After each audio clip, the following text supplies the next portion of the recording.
Hello students, बच्चों आज का जो हमारा टॉपिक है वो है स्ट्रक्चर ऑफ मेगास्पोरेंजियम। और मेगास्पोरेंजियम को ओव्यूल के नाम से भी जाना जाता है।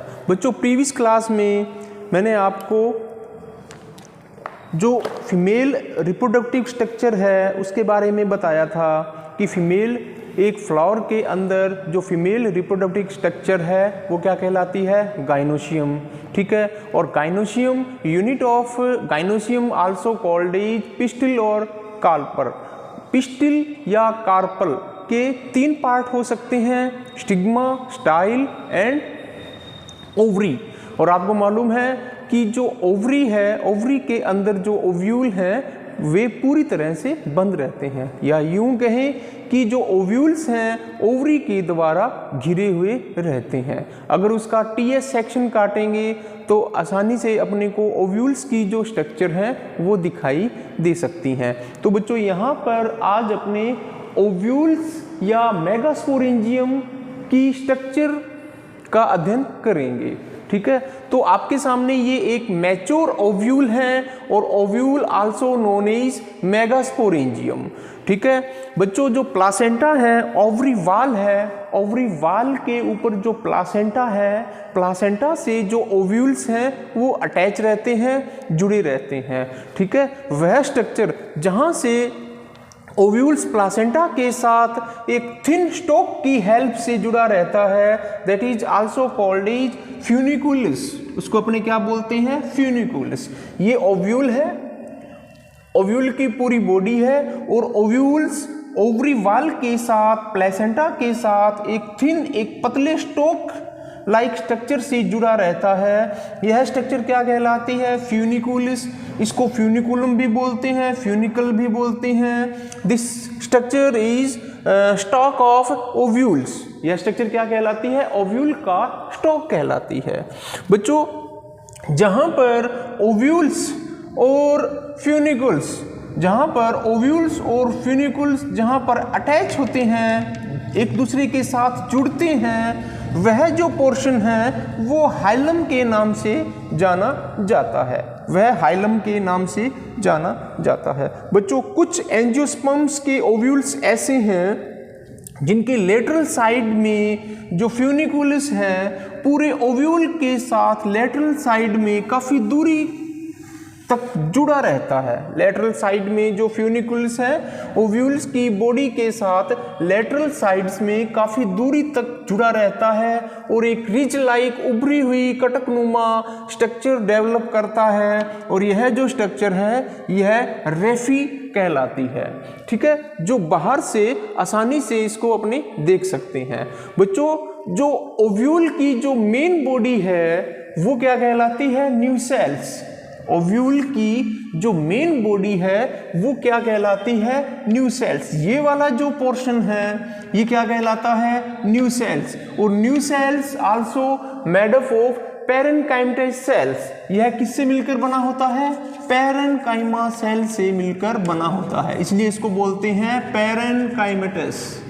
पैरेन्काइमेटस का मतलब क्या है, मृदुतक। न्यूसेल्स की प्रत्येक जो सेल है वो मृदुतक सॉफ्ट टिश्यू यानी पैरेन्काइमा से मिलकर बनी होती हैं। बच्चों इस पैरेन्काइमेटस सेल्स यानी न्यूसेल्स का यहाँ काम क्या है, डेवलपिंग एम्ब्रियो सेक को न्यूट्रिशन प्रोवाइड करना।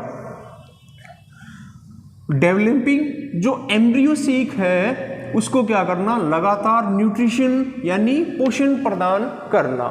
बच्चों जो न्यूसेल्स हैं जो कि ओव्यूल की मेन बॉडी है यह दो आवरण से घिरी रहती है। ये दोनों जो आवरण हैं ये क्या कहलाते हैं, इंटेगुमेंट्स।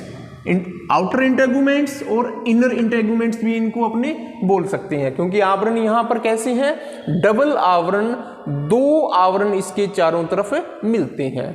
ठीक है बच्चों, न्यूसेल्स के बैक साइड में जो पोर्शन है वो क्या कहलाता है, कैलाजा। और कैलाजा के अपोजिट साइड में आप ध्यान दीजिए, कैलाजा के अपोजिट साइड में जो इंटेगुमेंट्स हैं ये इसके चारों तरफ लगातार कंटिन्यूसली नहीं होते, बल्कि कैलाजा के अपोजिट साइड में जो इंटेगुमेंट्स हैं, दोनों ही जो अध्यावरण हैं, वे क्या करते हैं, एक छोटे से पोर की फॉर्मेशन करते हैं। और यह पोर क्या कहलाता है, माइक्रोपाइल्स, बीजांड द्वार भी इसको अपने बोल सकते हैं। दोनों इंटेगुमेंट्स जो हैं यहाँ पर आके एक छोटे से पोर की स्ट्रक्चर करते हैं, छोटे से रंध्रनुमा स्ट्रक्चर का निर्माण करते हैं। That is also called is micropyle. इसको क्या बोलते हैं, बीजांड का रंध्र। बच्चों ठीक इसी प्रकार आप देखो कि जो न्यू सेल्स है यह किसको घिरे हुए रहता है, एम्ब्रियो सेक को। इसीलिए न्यू सेल्स लगातार डेवलपिंग एम्ब्रियो को न्यूट्रिशन यानी पोषण प्रदान करने का काम करता है।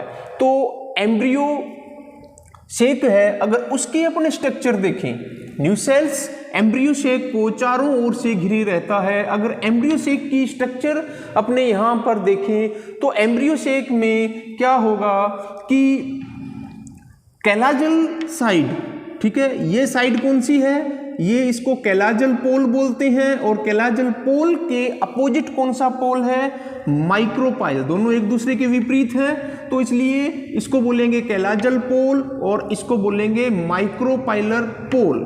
तो दो अपने पास ध्रुव हैं, ठीक है।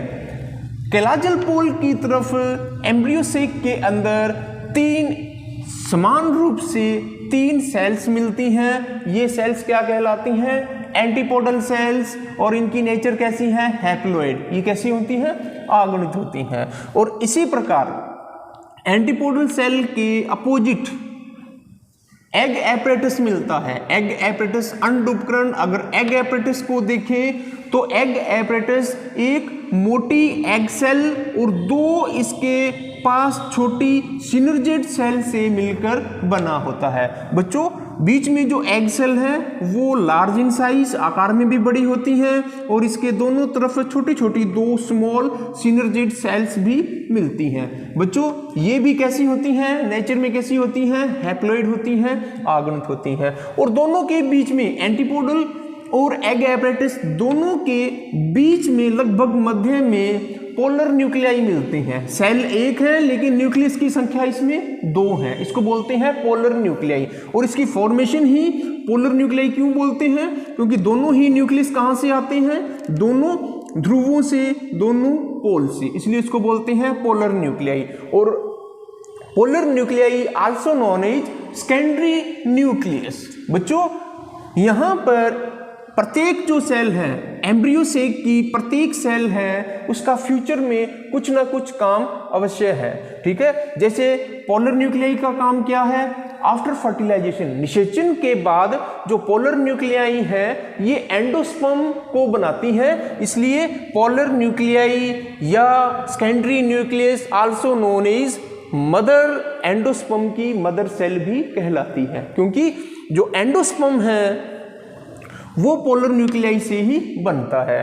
और एग सेल आपको मालूम है, एग सेल यहाँ पर किसकी फॉर्मेशन करता है, एम्ब्रियो की यानी सीड की, ठीक है। और ओवरी आफ्टर फर्टिलाइजेशन आपको मालूम है ओवरी किस में कन्वर्ट होती है, फ्रूट में, और ओव्यूल किस में कन्वर्ट होता है, सीड में। तो फ्यूचर में इनका कुछ ना कुछ काम है। सिनर्जिड सेल्स और एंटीपोडल सेल्स ये क्या है, आफ्टर फर्टिलाइजेशन ये क्या होती हैं, डिस्ट्रॉय हो जाती हैं, विघटित हो जाती हैं। तो बच्चों यहाँ पर जो एंटीपोडल 3 एंटीपोडल सेल यहाँ पर मैं लिख देता हूँ, 3 antipodal cell, 2 polar nuclei and egg apparatus, तीनों ही मिलकर एम्ब्रियो शेक की फॉर्मेशन करते हैं। इसको अपने क्या बोलते हैं, एम्ब्रियो शेक। और एम्ब्रियो शेक के जो कॉमन नेम है फीमेल गैमेटोफाइट, इसको अपने क्या बोल सकते हैं, फीमेल गैमेटोफाइट। बच्चों अगर इसकी स्ट्रक्चर देखें, एम्ब्रियो शेक या फीमेल गैमेटोफाइट, ये वाली जो स्ट्रक्चर है एम्ब्रियो शेक या फीमेल गैमेटोफाइट की अगर स्ट्रक्चर देखें तो इसमें जो टोटल जो सेल्स हैं उनकी संख्या कितनी है, 3 एंटीपोडल, 1 सेकेंडरी न्यूक्लियस और 3 ये एग एपरेटस। तो इसमें टोटल सेल कितनी हैं, 3 + 1 + 3, टोटल कितनी है, 7 सेल्स। तो इसको अपने क्या बोलते हैं, 7 सेल्स या 7 सेल्स। अब बच्चों यहाँ न्यूक्लियस की संख्या काउंट करो, 3 एंटीपोडल सेल हैं, 3 ही न्यूक्लियस हैं, ठीक है। यहाँ एग सेल में भी एक न्यूक्लियस है, सिनर्जेट सेल में भी एक न्यूक्लियस है, 3 और 3 6 न्यूक्लियस, और जो सेंटर में जो पोलर न्यूक्लियाई हैं वहां सेल तो एक है, कोशिका तो एक है, कोशिका की संख्या तो एक है, लेकिन यहाँ न्यूक्लियस की संख्या 2 है, इसलिए इसको न्यूक्लियस के हिसाब से 3 + 2 + 3 बोलेंगे, ठीक है। इसीलिए ये जो एम्ब्रियो शेक है इसको अपने क्या बोलते हैं, 7 सेल्ड एंड 8 न्यूक्लिएटेड स्ट्रक्चर। कोशिकाओं की संख्या कितनी है, 7, बट न्यूक्लियस की संख्या कितनी है, 8, इसलिए इसको अपने क्या बोलते हैं, 7 सेल्ड 8 न्यूक्लिएटेड स्ट्रक्चर। तो बच्चों ये था एक ओव्यूल की स्ट्रक्चर।